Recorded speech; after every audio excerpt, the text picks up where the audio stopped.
You work harder than ever, staying late, sacrificing sleep, grinding through endless tasks, yet you're still falling behind.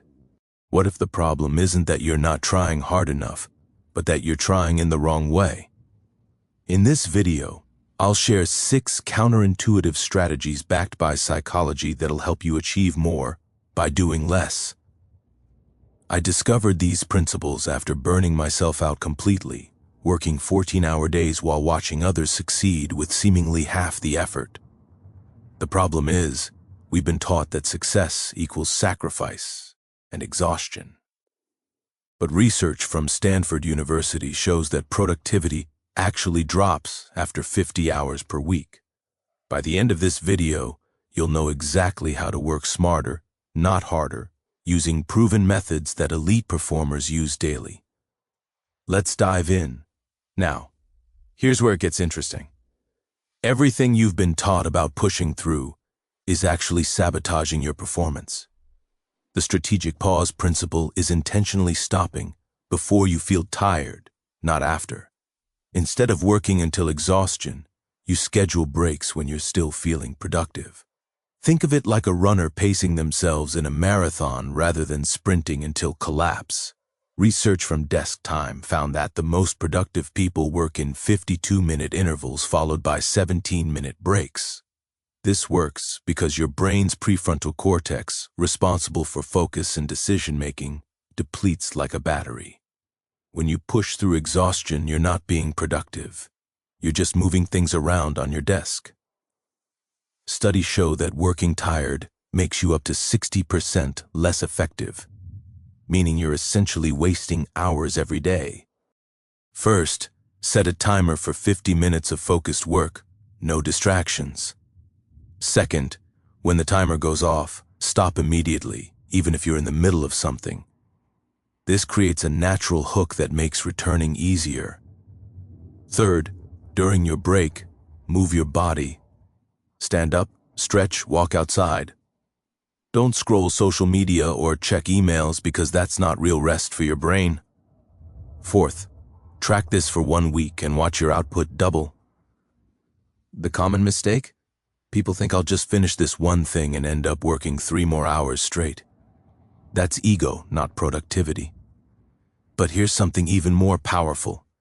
This next one is crucial because it completely flips traditional time management advice.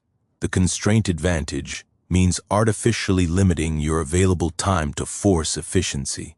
Instead of giving yourself all day to complete tasks, you compress them into shorter windows. It's like having a deadline that makes you laser-focused, except you create it intentionally. This leverages Parkinson's law, which states that work expands to fill the time available. Psychologist Mihaly Csikszentmihalyi found that constraints actually boost creativity and focus because they eliminate decision fatigue. When you have limited time, your brain stops overthinking and starts executing. There's a famous story about Hemingway writing his best work in 4-hour morning sessions, then spending the rest of the day living. He understood that more time doesn't equal better results.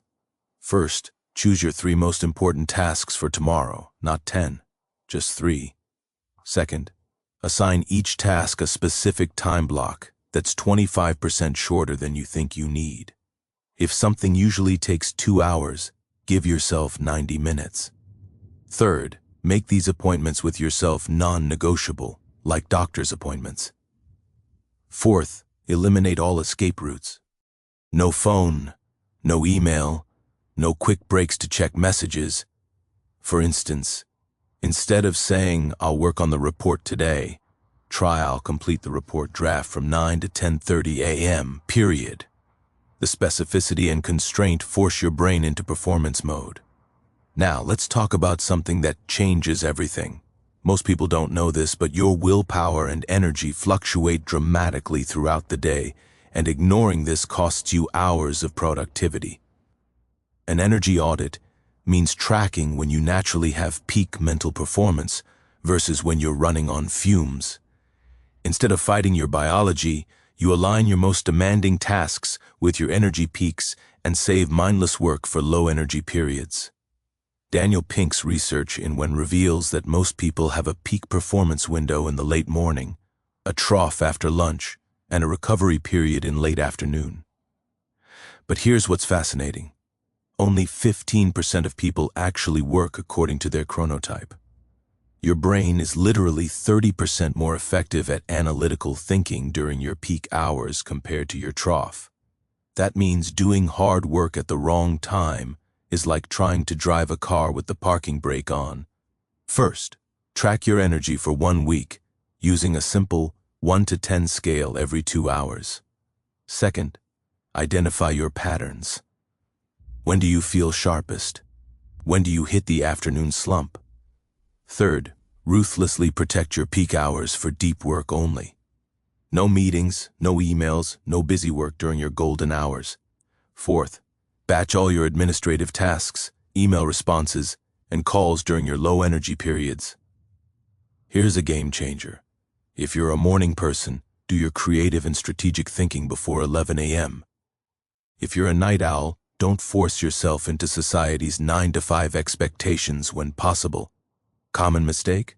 People waste their peak hours on emails and meetings, then wonder why they have no energy left for important work. This brings me to the next secret. But wait, there's more to this than just managing time and energy. Minimum viable progress means identifying the absolute smallest action that moves you forward, then committing to only that. Instead of I need to write a book, it's I'll write for 10 minutes. Instead of overwhelming yourself with the full journey, you focus exclusively on the next tiny step. Stanford behavior scientist B.J. Fogg discovered that motivation is unreliable, but tiny habits create momentum. This works because your brain's limbic system resists big changes but accepts small ones. Once you start, the Zeigarnik effect kicks in. Your brain wants to complete what it started. James Clear documented this in Atomic Habits. People who focused on 1% improvements daily achieved 37 times better results over a year than those who aimed for massive changes. It's not about trying harder. It's about lowering the barrier to starting. First, break your big goal into ridiculously small actions. Don't say exercise for an hour. Say put on workout clothes. Second, commit to just 2 minutes of the activity. That's it. The rule is, you can stop after 2 minutes, guilt-free. Third, track your streaks, not your outcomes. Focus on showing up consistently, not perfection. Fourth, once the habit is automatic, usually 3 to 4 weeks, then gradually increase the intensity.